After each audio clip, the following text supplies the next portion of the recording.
Governor, did you see this Lion King moment? And do you think that's what they keep replaying throughout the day? Good to have you. It's unbelievable. But look, be thankful for one thing. It's only 3 more days of this. Do you know, when you were running for office and your family, your son is running for governor, of course, the family's steeped in politics, do you avoid babies? Do you try to avoid that? Because that's always dicey, right? Neil, I had 8 kids and 16 grandkids now. There's no way I can avoid babies. No, but I mean when you pick them out in the crowd, Trump is very fond of doing that. I'm comfortable. I'm really comfortable with them. And it's up to the mother. I mean, to tell you talk about the mechanics of what a politician should do when there's a baby in the crowd, it's up to the mother. If the mother really wants you to do that, if the mother is asking you to take a hold of the baby and you're comfortable doing it, then you go right ahead and do it. But don't force it. But Donald, I think, did it very well. It was clear that the mother was there proffering her child to be touched by the next president of the United States, and I thought he handled it amazingly well. Let's put it that way. A lot of practiced politicians would not have done it that well. Your Lion King moment description is probably very apt. Well, I got a kick out of it. With my daughter, I think I saw that movie like 500 times when she was little. But Governor, I want to ask you, you maybe gotten a little hot water with a comment you made about Hillary Clinton, in which you were sort of paraphrasing or playing off of Bill Clinton saying, "I did not have sex with that woman," referring that he meant his wife. Now, and that immediately got the state Democratic Party chairman in your fine state urging your son, who's running for governor, to disavow those remarks, saying that John Sununu's comments are sexist, chauvinistic, and disgusting, and they have no place in the Granite State. Chris Sununu needs to finally stand with New Hampshire women and disavow his father's misogynistic words, you say? Well, the reason they're doing that is that their candidate got caught in play for pay. He got caught in delaying a contract and then refusing to rebid the contract when it was tainted, and the press reported he took $45,000.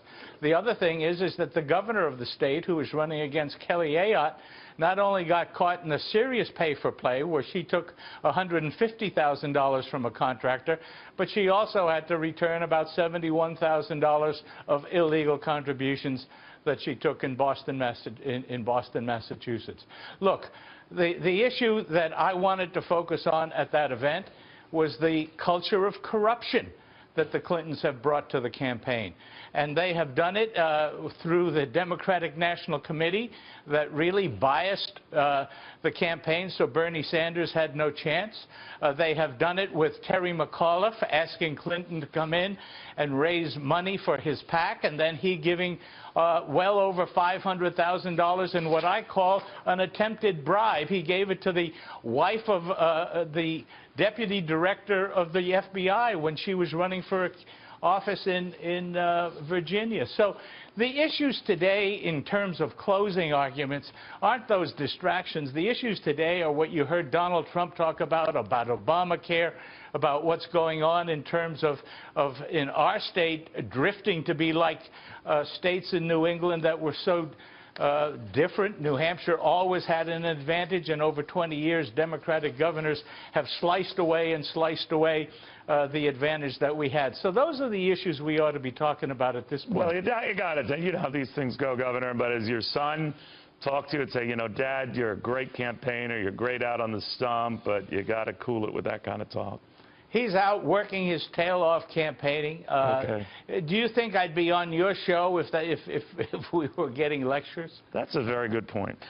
Let me step back also and get a sense of how the Granite State looks right now. First of all, on the presidential side, and in that key Senate race where I guess it's as close as even as you can get, so is the presidential race. What's happening? Well, New Hampshire is a tough state to poll, but I think right now Trump is either even or maybe a point ahead. I think the key polls are what's going on in states that more traditionally reflect polling results. States like Michigan, Colorado, Nevada. You even pointed out Pennsylvania. Those states have a much broader population to poll, and frankly, I think are a little bit more predictable in polling. In New Hampshire, we have these long presidential primaries, then we have another primary in September, and our voters are tired of answering the phone. I think in other states, they're much more accommodating to the pollsters. I think you're right. But what's weird about it, though, Governor, is that, let's say in the case of Kelly Ayotte, who was kind of disavowed Donald Trump, and that was thought to get her in hot water, but it was soon after the release of that videotape. But she's doing okay, and so is Donald Trump. So is my son, who's supporting Donald Trump. Exactly. So I guess confusion abounds interpreting that. What do you say? Well, that's what I'm saying. It's not an easy thing to interpret. And I think people that draw too many conclusions from New Hampshire polls sometimes get surprised. I think the thing the candidates have to do is go full speed ahead here. Trump is coming back, I think, on Monday to go full speed ahead. I think what you're going to see is a strong closing argument presented in New Hampshire, but people really want to hear issue positions. There's a lot of voters, I don't know what the right number is, but 10–15% in some places that haven't made up their minds. Talk to them about Obamacare. Talk to them about an economy in the state that isn't providing jobs for the young people. But if you were advising him, though, Governor, and I'm looking at Mr. Trump's stops in the next, let's say today, and tomorrow, this includes tomorrow, Florida and Colorado, North Carolina, Nevada. Do you think he should be beefing up his presence in Pennsylvania, that if the Democrats are so worried about holding on to that Democratic state, that maybe he should capitalize on that? Neil, I assume that you have some viewership, and so when he lands in Florida like today, folks in all those states saw what he was doing. Significantly larger. That I had the viewership. It kind of hurt my feelings. Significantly larger than the 10,000 or so. I don't know what the number was in Florida, but let's call it the 10,000 people that were there. So he has a capacity of taking advantage of your insatiable thirst for the people he brings to your viewership. That wherever he goes, he's going to do well.